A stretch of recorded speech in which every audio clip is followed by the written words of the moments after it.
no one's talking about inspiration. And if you're truly passionate about something doesn't feel like work. Yeah, there's always bits of a job that feel like work. But if you can stay at it for the long term, if you can get through the inevitable highs and lows in business because you care, if you can understand this is a long game, there is a phrase that my old boss used to use called you have to be patiently impatient. So you have to be patient to know that any skill requires a long game. Like I am not the personal trainer I am now 13 years ago when I was 2 years into this industry, right? I knew it's going to take time. It'll take another 10 years to get to where I want to be, but I need to be impatient enough to go hunting for that. Yep. Simon, welcome to the show. Thank you for having me. Absolute pleasure. I am excited to talk to you. You have been active in the fitness industry for 15 plus years, and you've worked with companies like Virgin Active and Ultimate Performance. If you had to name one key lesson that you learned from working with them, what would that be? I think attitude comes before education. I think whether it is a client trying to lose weight or a coach wanting to be better at helping their clients lose weight, anything can be taught. We can teach the science of how it works. We can teach a client what to eat or how to train to lose weight. But the difference I see between people that are outstanding personal trainers or people that get outstanding transformations is the attitude they come into the process with. And to add on to that, I think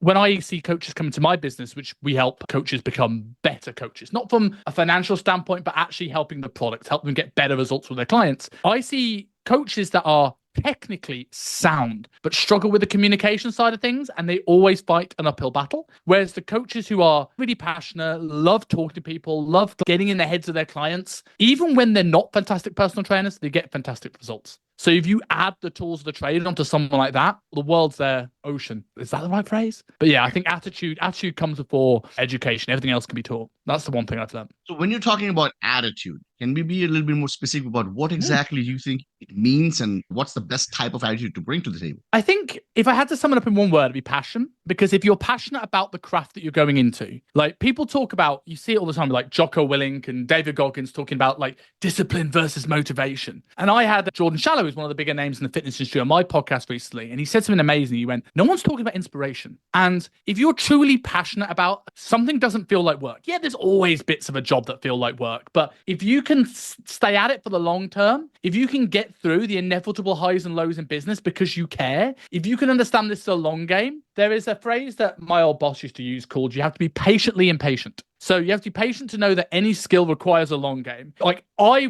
am not the personal trainer I am now 13 years ago when I was 2 years into this industry, right? I knew it's going to take time. It'll take another 10 years to get to where I want to be. But I need to be impatient enough to go hunting for that. So if we're looking at what attitude means, I think it's to be passionate enough, driven enough to be able to keep going whether things are great, whether things are hard, and not rest on your laurels. Because I think anybody who's had success in any realm, we chatted a couple of weeks ago and I listened to your story, right? There are people that were in the same position as you, homeless and broke, who are still in that position right now. What's the difference? You were inspired, you understood it was a long journey, and you grafted. Thank you. Thank you for such kind words, by the way. When we talk about passion, it's an overused word. I agree. And almost it has been overused to a point, it's got so diluted. Sometimes when we're talking about passion, 10 people in the room, 10 people think 10 different things. How would you define passion the way you see it? It's a really good question because I completely agree with you. It's totally overused. I would define passion, especially from let's say an entrepreneurial standpoint, someone that's trying to make a living out of doing something. It's, would you do this thing if you weren't making money from it? Would you do this thing on a Sunday? And that's the difference. And we see it a lot, especially in the fitness industry right now. We have this shift. When I was, because as you said, 15-year vet, I'm a grumpy old man now. When I started in the industry, if you want to be a better coach, if you want to make more money, you'd learn to be a better coach, right? You go and do courses and you learn from people like Charles Pollock and great strength coaches and bodybuilders and educators and functional medicine practitioners. And while those people still exist, and I hope there's still a business for it because that's what I do, we've seen this shift recently between people coming to just thinking they can make a quick 10K month. And while if you're great, you can do. And I've seen poor coaches make a 10K month, but that doesn't last very long. And when you look at that industry now, people to trying to find that term passion, you see it. You see the people that are in this for the money and they'll learn just enough to get by. And you'll see the people that are constantly curious. willing to get out of their comfort zone, hunting to find people to create that right environment. So, for example, a way I would always define myself as passionate, whenever I'm in a position where I'm not growing, when I'm not around people that push me, that inspire me, I get very uneasy. I'm almost more uncomfortable being in a position that's comfortable than the other way around because I want to be in those environments. Do you feel uneasy or do you feel bored? I would say both. And I do think it depends, right? I think short term, probably bored. If I've got nothing to do tonight, I will be bored. But if I have nothing to do for the next 3 months, I will be uneasy. And that comes down to and it's not even a case of not moving forward. I can make more money. I could get more clients. I could make more impact. But I suppose it's an element of direction and environment. And you mentioned Ultimate Performance, which I work for there. And one of the great things Ultimate Performance do is they create a fantastic environment. There are pros and cons about that place. But one of the amazing pros is that they create an environment of trainers that are driven. They're all working towards the same goal. Every day, you want to go into work and you want to get the best results for your clients. And if you don't, you're picked up by everybody else. And in a world now that's becoming more digital, I think that's becoming few and far between. I work completely online now and I wouldn't take it back. I absolutely love it. But the drawback is that you have to now go hunting for those environments. You have to go find gyms with great trainers. You have to go out to seminars. You have to reach out to people, to speak to good people on podcasts. You have to hunt for that environment now rather than being in it. And I think I've gone a huge tangent from your question of what is passion, but I do think it's a huge element of that. It's like passion is someone dedicated enough to go out of their comfort zone and find something that moves them in the right direction. So when you are in your mentorship program for coaches and you help them become a better coach, it's not just focused on making an extra quid, right? No. What are the practical coaching skills that you give them? Because you have a very unique personality, skill set, experience, and also your teachings in the core of the fitness programs are very science-based principles. Yes. So if I'm a coach listening to this and I'm coming to you for mentorship, what can I expect from you? It's a really interesting question. I think the bigger overarching thing here, I don't consider myself an educator, and technically that's what I am. I consider myself someone that facilitates learning more than to teach. So if you came on a webinar of mine, there's only so much I could teach you in 60, 90 minutes. But if I can spark an element of interest in you that makes you go, I'm inspired to go and learn that in my own time, that's going to be the thing that makes you a better coach. A coach coming in, there is threefold. We'll give you the education and the skills to become a better coach. Understanding anatomy, understanding functional nutrition, understanding communication, psychology, adherence, all the things that get you a result. I think above that, we create a community of coaches that are helping each other be better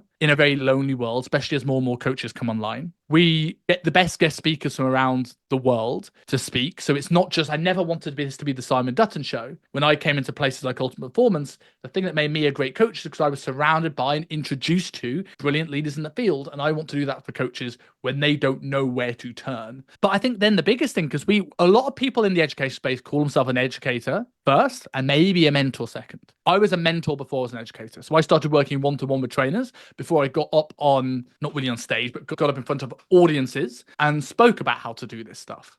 So my job really is to get the coaches to get out their own way. There's a lot of coaches that are great coaches, but they have this paralysis by analysis. They overthink everything. They think this program design needs to be perfect, or what's the most perfect force angle for this? And should I focus on length and range versus short and range stuff? And while I'm all for the nerd stuff and getting into that, some of these people are great coaches, but just almost freak themselves out of taking enough action. What we do is create application first. We get people to create programs, create nutrition programs, encourage them to play in the gym, give feedback, and actually personally mentor them through the process. So we actually almost guide them to their first result. When they've got that first result, they're like, oh, I can do this. And then it's a terrible analogy. I don't want to compare coaches to dogs, but it's an analogy Mr. Luke Lehman gave me, which is absolutely brilliant when he talks about clients. When you get a brand new dog, you have them on a short lead, right? So they can't move around very far. But as they get more comfortable, you increase the leash, you increase the leash, you increase the leash. A lot of coaches are thrust into this world feeling like they need to be better than everybody else online, right? Because they're competing with everybody else online. It's not like on the gym floor where you just need to be better than the other people at Fitness First.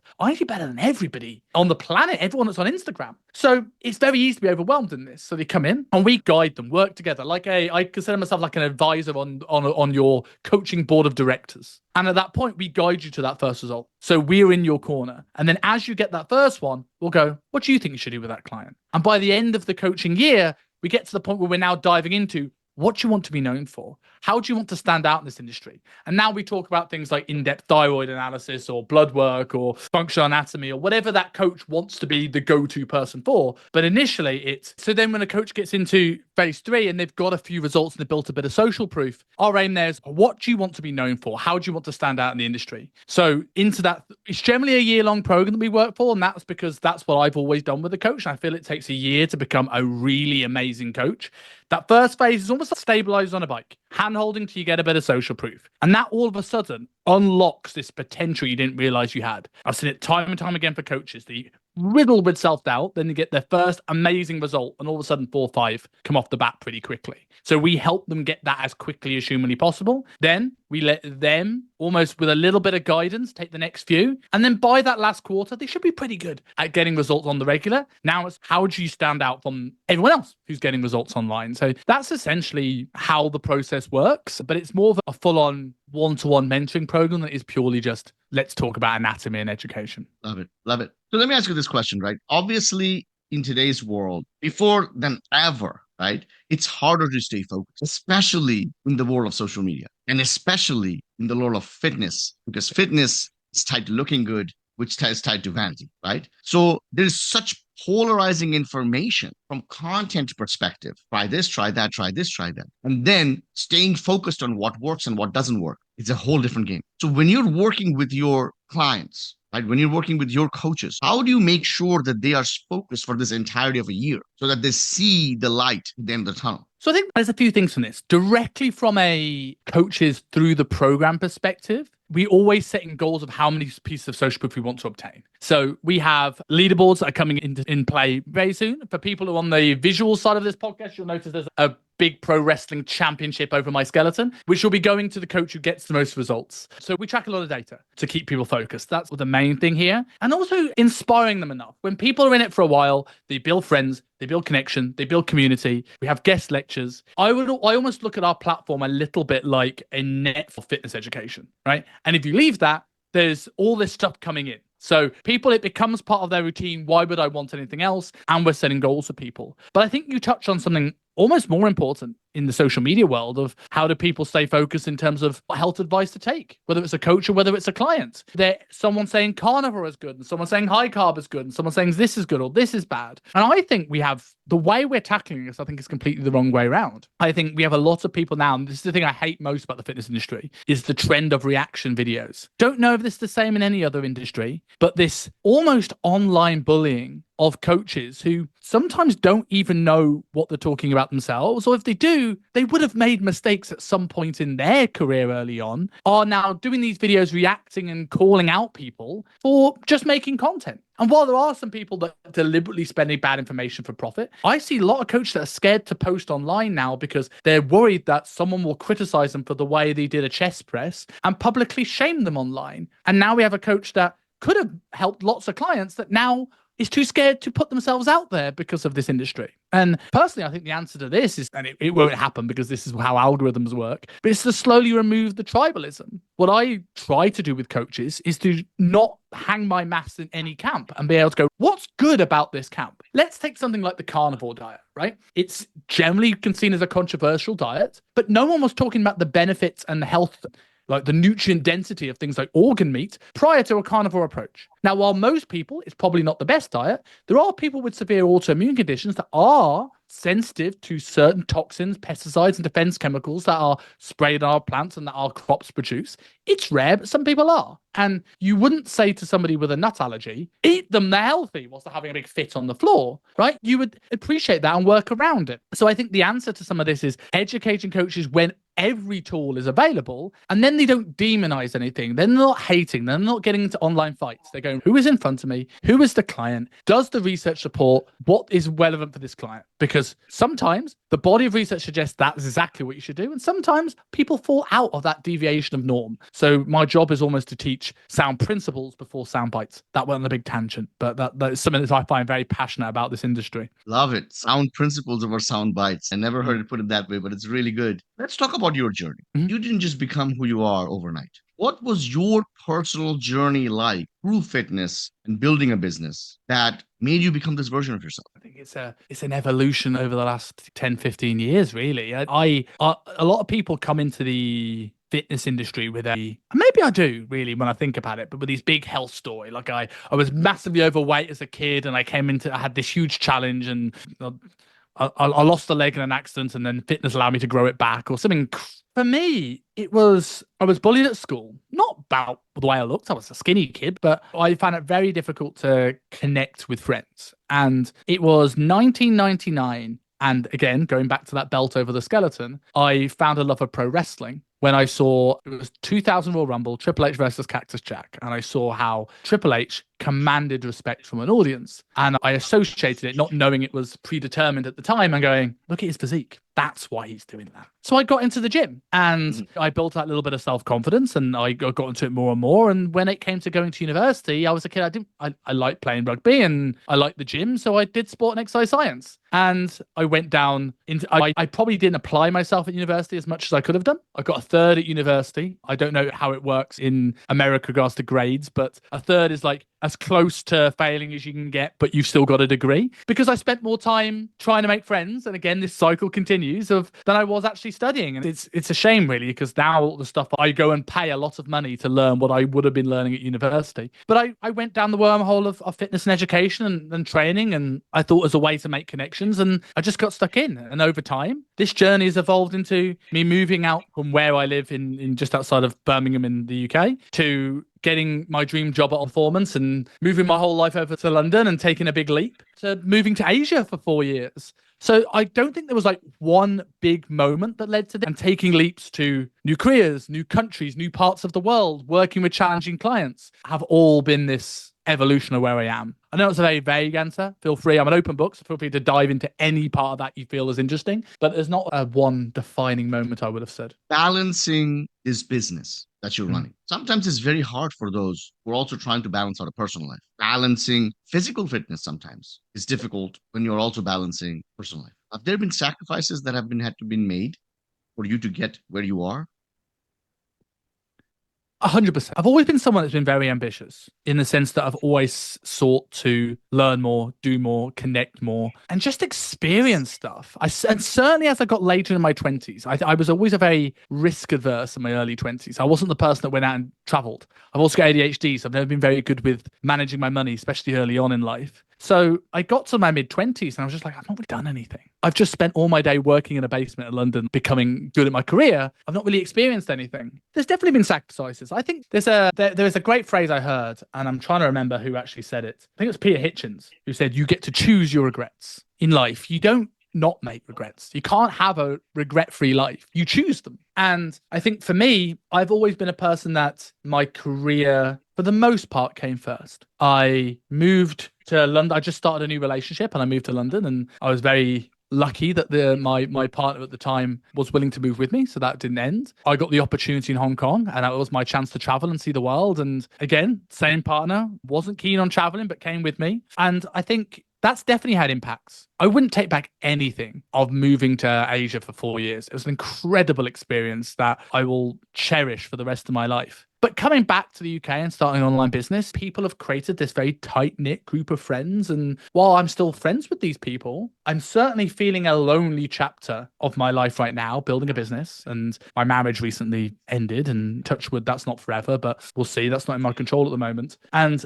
you realize very quickly the trade-off when you move away for your career across the other side of the world. People's lives move on. People scatter across the country. People build their own social connections. And then you come back and you've got these great experiences, but you don't really know anybody. I think there's definitely been times I put my career first, and I definitely feel that's had an impact on a social life aspect. I regret some of those things, maybe, but I wouldn't have all the amazing experience I've had in my career too. So it's tricky. I think that you make trade-offs, you make sacrifices, and you just got to look back and hope you made the right one, I suppose. And you never really know. So it's like in a year. Here's a great example, right? I have a lot of people telling me right now, going through my marriage struggles, that in a year's time, you'll be glad it happened. And maybe I will. I probably will. There'll be something that happens in the next year that I will intrinsically link to my marriage ending that I wouldn't have gone to. I've started learning to train to be a pro wrestler. There's a big theme of this episode. I've committed more in some ways to my business and come up with new offers. I've traveled to places that I wouldn't have traveled to. I'm exploring new opportunities in the next few months that hopefully will pay off. And I can look back and go, if my marriage hadn't ended, this wouldn't have happened. And I will go, I'm glad it happened. It doesn't necessarily mean the alternative wouldn't have been better, but I'm never going to know what the alternative would be. So what's my options? I pick myself up, take one day at a time, keep powering forward. And I'm sure it's a similar thing to yourself in many crossroads in your life, right? That if you took a left turn, I'm sure it might have ended up better, but you don't know. So you can only be grateful for the choice you took. Do you know about the blueberry story? I do not. I'll tell you a blueberry story. Okay. Once upon a time, there was a monk. The monk was walking to the forest. The monk was just looking at birds and enjoying the forest. And all of a sudden, he hears a tiger. He looks back and sees a tiger looking straight at him. And this tiger starts chasing him. The monk has to run. The monk is running as fast as he can, occasionally looking at the back, seeing the tiger catching up to him. When the monk is running, all of a sudden he presses the brakes because he has reached the end of a cliff. If he continues, he's going to fall. He's going to fall off the cliff. So he's at the cliff, the edge of the cliff, and he looks back. The tiger's catching up on him. He doesn't have a choice. He either jumps or he stays there and becomes tiger food. So he jumps. So as he's falling down, he's trying to grab onto any piece of tree there is so he can survive, right? And not just hit the ground and get splashed on the floor. And he's grabbing on, he grabs onto a branch and he's now hanging off this tree. Great. I didn't just smash my brains at the bottom of the cliff. I'm going to be fine. Let me look down and see what's at the bottom of the cliff. So he looks down and there's a tiger. The bottom of the cliff, another one looking up at him. The monk goes, okay, if I go up, there's a tiger waiting for me. If I go down, there's a tiger waiting for me. And then he thinks, what tree am I hanging off of? And he looks and it's a blueberry tree bush. So he reaches out, grabs a blueberry and eats it. And that's the end of the story. And you think that's a really inconsequential story, but it isn't. The tiger that was chasing him was the pain of the past. Everybody has a tiger chasing us. We are all looking at our past thinking, shouldn't have done that, could have done it better. It's the pain of the past, is the mistakes we have done. We're all running away from it at some point. Tiger at the bottom of the hill is the uncertainty of the future. Could have, the would have, the should have. If he lets go of the tree, he can fall on the other tiger and break his neck, and he would live. If he lets go of the tree, he can partially break his bones and still survive. He could be eaten. So many things could have happened. Another bigger animal might come and take the tiger off. But it's the uncertainty of the future. In any given moment, we're always looking. We're hanging off of some tree and looking at the pain of the past, the mistakes of the past. We don't want to repeat them. And we're wondering what could have, would have, should have happened. But in reality, what we need to do is just eat the freaking blueberry, which is focus on the moment and do the best you can, which is exactly what you're doing. So exactly that. And I think, and as you said, like earlier on, it is hard to balance. And then the blueberry story is a really great analogy because there are times in life, I'm a very firm believer, if you want to get things done, you periodize life, right? So like you would periodize a training block, right? I'll do 3 months of a hypertrophy cycle, and then I'll do a month of strength, and I'll do another 3 months of a hypertrophy cycle, for example. And I think generally, it's a good idea to go, here's a work block. We're going to work hard for 5 days, take 2 days off, where that's working hard for 3 months and take a couple of weeks holiday. One of my business mentors calls it hunting and farming seasons. There's farming where you're working on the business, and there's hunting where you're hunting for new clients. But every now and again, life will throw you a curveball where it's very difficult to know which priority you're going to choose.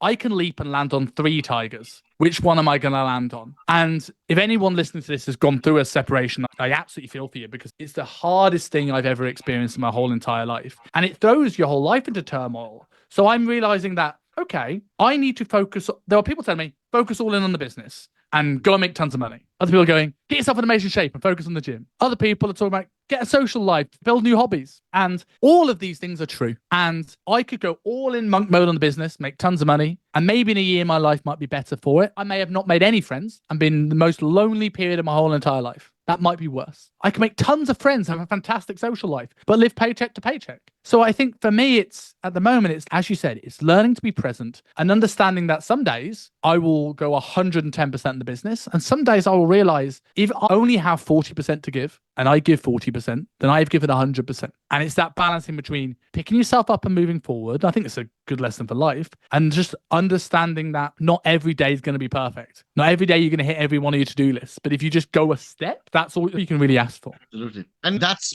part of the reason this podcast exists. What we talked about is just peak performance, right? Peak performance for us as an entrepreneur, what I strongly believe in, is in the balance of mental health, physical health, building the business, and maintaining relationship with self and others. And the fact that you're thinking along those lines already is great, because a lot of people don't come to these realizations until much, much later in life. And they have chosen certain regrets by then that they just didn't wish that they chose it, right? At this stage of your life now, where you're going through a personal transformation, right? You're realizing things about yourself, you're realizing things about your priorities, you're realizing things about relationship with others. How does this fitting in with the direction that you want your career to go, the direction you want the business to go, or the impact you want to create? That's interesting. I think from my pure business perspective, I don't think it's changed very much. I have a genuine, and what the word I'm looking for, maybe throw that overused word passion out again for this industry. And I think that the fitness industry has the biggest impact on the health of the world than any other industry in existence. And some people are like, no, because, and I understand personal training has a bad rap. People think of them as rep counters, to the point where every personal trainer now calls themselves some sort of weird coach. There is men's physique coach and women's health coach and life coach and mental resilience coach. I generally saw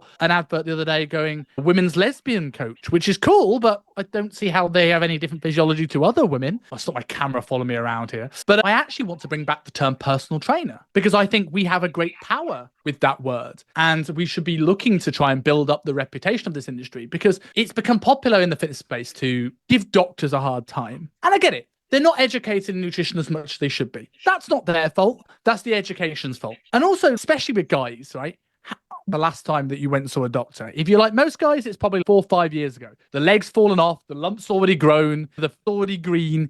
We don't go enough. And doctors are underpaid, overworked. They're incentivized by getting through as many patients as possible. I speak to coaches that speak to their clients daily that struggles to get their clients to adhere to their training programs and nutritional guidance. What chance does a doctor have when he sees someone once every 9 years? They are trying to put out the fire, and they're trying to do something that the client, the patient will do. A coach done right can have the biggest impact on the obesity crisis that we have right now. And we're in a time where a lot of the fitness industry aren't taking that seriously. Every one of their clients is a number towards a 10K month. So my goal hasn't changed. I work B2B to make sure B2C is done better and people are looked after, and clients don't have the horror stories from another coach, either pushing them too hard and impacting their health, or not pushing them hard enough and not getting a result and looking down on the industry as a whole. So my message hasn't changed. I think where there is an ethos change for me in my personal circumstance is I've always been a big fan of male mental health. And especially recently, it's scary that the biggest thing that kills men our age is their own hands. I've always been very passionate about it, but I never truly understood it and appreciated it as much as I could. I remember a moment after my partner left me, and I was also going through a big drought in the business. I woke up to 2 drop-offs. I had a 4-month drought where no one signed up, and I felt like I was getting hit from all angles. Now, I've done enough therapy and I've done enough personal work, and I'm also an atheist who's shit scared of his own mortality enough for him to never do anything stupid. But I truly understood why somebody would make that choice for the first time my whole entire life. And I've experienced loneliness this year more than I've ever experienced it. And how quickly you can go from thinking this was going to be the best year of your life to it being the worst year of your life. So I think, has my business changed? No. But if my business is successful, I think I will do a lot more for males' mental health when it comes to charity, pro bono work, the way I treat my friends who are going through a hard time, the amount of time I will reach out to people just to see how they are. My mindset around that has hugely changed, because while I think there is a slow shift towards appreciating men's mental health, we're still very much in this men should talk, but when men talk, no one wants to listen. We're still in this realm where if we hear a horror story about a horrible thing a man's done, the world will jump on it going, all of them are like that. We don't do the same thing for women. And I think a healthy amount of perspective and understanding of why people do bad things, understanding of why people struggle, and maybe a little bit of a consideration for men in this world is something that I hold very close to my heart. So it's a slight tangent. It doesn't change my business directly, but it's something I've invested a lot more of my time into looking into. I would say this thing: suffering teaches us lessons that books just don't. I agree. And you've lived a life. You've lived a life from a small town in England to going all the way to other countries, working for big corporations, living abroad in Asia for a few years, starting businesses, coming back home, experiencing relationships, unfortunately ending that you thought would last a lifetime. In a very short amount of time, you've experienced so much that it's all starting to come together. But when bones break and they start rejoining, it's still very painful, right? If there was a magic wand right now, and I could wave that magic wand for you, and you had one wish, and it was basically, what type of man do Okay. you wish to be? What would you ask for? Resilience, I think. I wouldn't have said that a few months ago. I think we have to go through hard things. And I think we should sometimes choose to go through hard things. I think there are businesses right now that are multi-million pound businesses that are purely there because life has gotten too comfortable and people want to seek out hard. Imagine going on Shark Tank or Dragon's Den here in the UK and pitching the flotation tank. You're going to get in a big bath with some salt. I'm going to turn the lights off and you're going to pay 60, 70 quid for the privilege. They'd be like, I'm out. Or ice baths, right? People are seeking discomfort because the world is so comfortable.